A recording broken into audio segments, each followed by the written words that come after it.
Le manque disparaît quand nous offrons la paix avec un cœur généreux qui s'intéresse au bonheur de chacun et de chaque chose.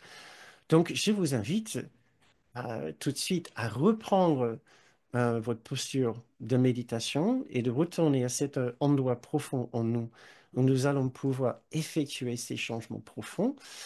Euh, je vous invite donc à fermer les yeux si vous souhaitez, sinon à juste baisser votre regard pour vous aider à intérioriser votre esprit, votre attention. Et maintenant, nous allons revisiter ces objets, ces situations, ces personnes, ces relations. Nous allons revisiter l'ensemble de notre vie, l'ensemble de tous ces éléments, ces personnes qui, qui font notre vie ce qu'elle est. Et maintenant, nous allons faire un effort sincère pour souhaiter du bien et du bon à chaque chose, chaque situation et chaque personne. Maintenant, nous voulons non plus être dans une situation de recevoir, mais dans une posture d'offrir.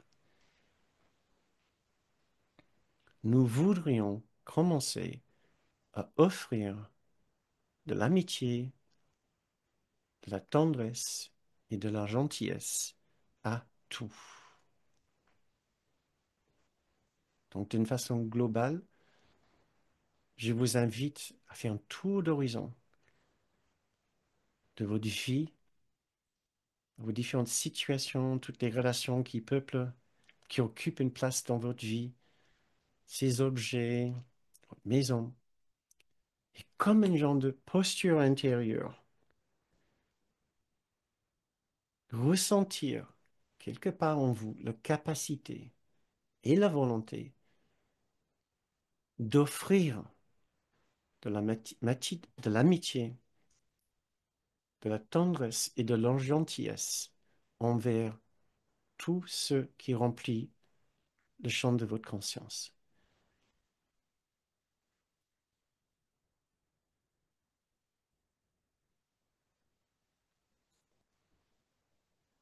Si cela ne vient pas facilement, comme je vous ai dit tout à l'heure, vous pouvez changer cette phrase.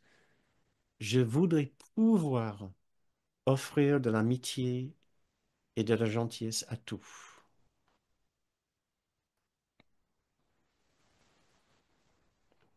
Pensons maintenant à une situation importante pour nous.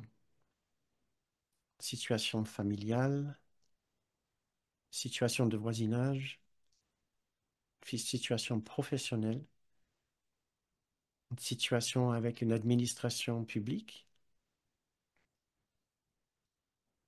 Je voudrais pouvoir offrir de l'amitié, de la tendresse et de la gentillesse à cette situation,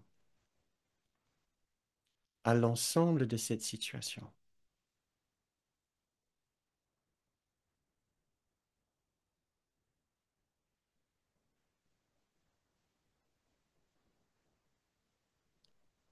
Si vous arrivez à faire cet exercice avec une situation,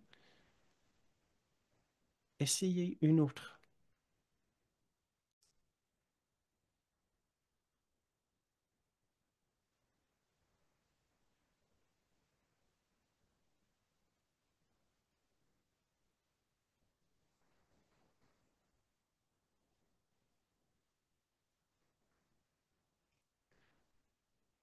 Et maintenant, pensons à ces objets que nous trouvons tellement utiles au quotidien. Tout à l'heure, nous avons enlevé nos exigences et nos besoins, mais maintenant, au lieu simplement de ne plus demander quelque chose à ces objets, maintenant nous voulons offrir quelque chose à ces objets. Offrons à notre tour, même si c'est un simple téléphone ou notre voiture, de l'amitié, de la gentillesse et de la tendresse, comme si l'objet pouvait capter notre attention, notre intention.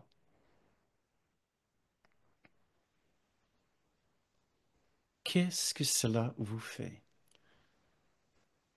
de penser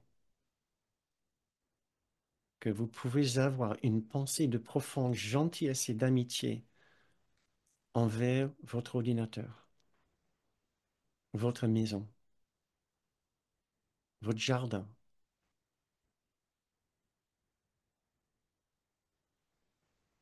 envers vos casseroles, votre machine à café, envers l'objet qui vient de tomber en panne dans la maison ou au bureau.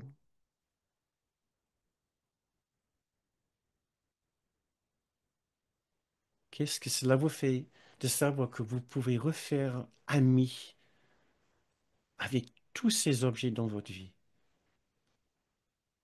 Est-ce que c'est un sentiment agréable?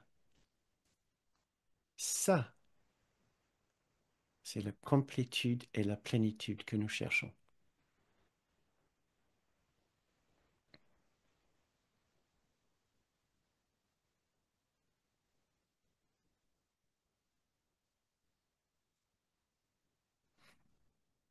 Et maintenant, un exercice peut-être un petit peu plus difficile. Pensons à nos relations, peut-être à une personne en particulier. Et disons-nous, à toi aussi, j'aimerais t'offrir de l'amitié, de la tendresse et de la gentillesse, sans condition et sans retour, sans exigence et sans besoin de ma part, sans opposition et sans profit. Je voudrais t'offrir de mon amitié, de ma tendresse et de ma gentillesse, qui viennent de moi, qui viennent du Christ en moi et qui viennent de Jésus en moi.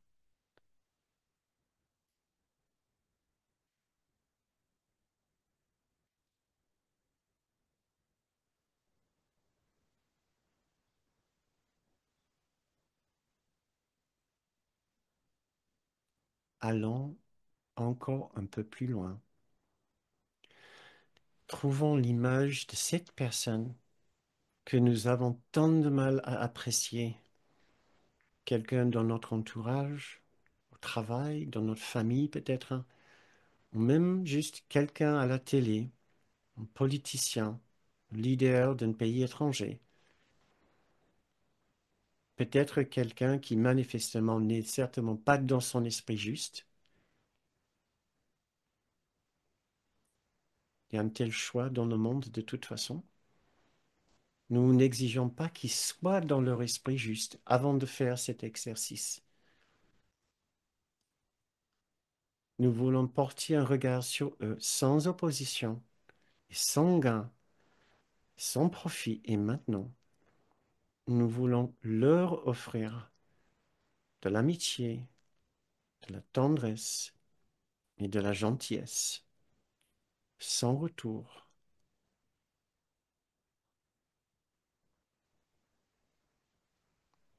Nous n'offrons pas nos dons à leur personnalité, à leur ego. Nous offrons nos dons à l'enfant de Dieu en eux. Qui est là? Qui est toujours là?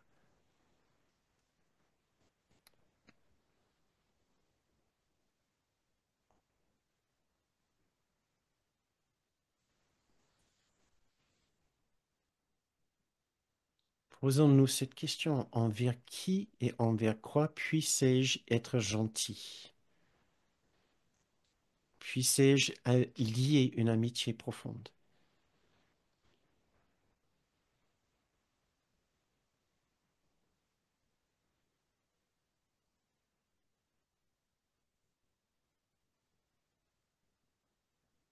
Faisons de cela notre nouvelle façon d'entretenir nos relations avec le tout de ce monde.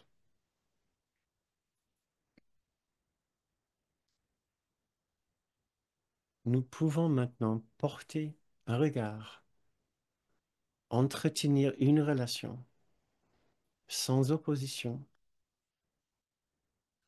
sans chercher un profit particulier, en offrant de l'amitié, de la tendresse et de la gentillesse.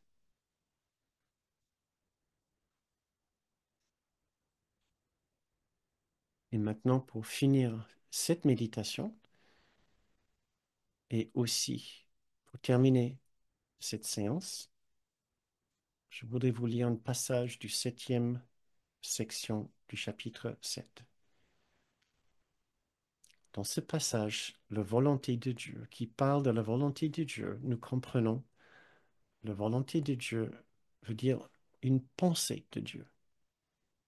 Tu es la volonté de Dieu. Tu es la pensée de Dieu. N'accepte rien d'autre pour ta volonté et ta réalité. Sinon, tu nies ce que tu es. Nie cela et tu attaqueras, croyant avoir été attaqué. Mais vois en toi l'amour de Dieu et tu le verras partout, parce qu'il est partout. Vois en tous son abondance et tu connaîtras que tu es en lui avec eux. Ils font partie de toi, comme tu fais partie de Dieu. La paix de Dieu, la complétude de Dieu, c'est de comprendre cela.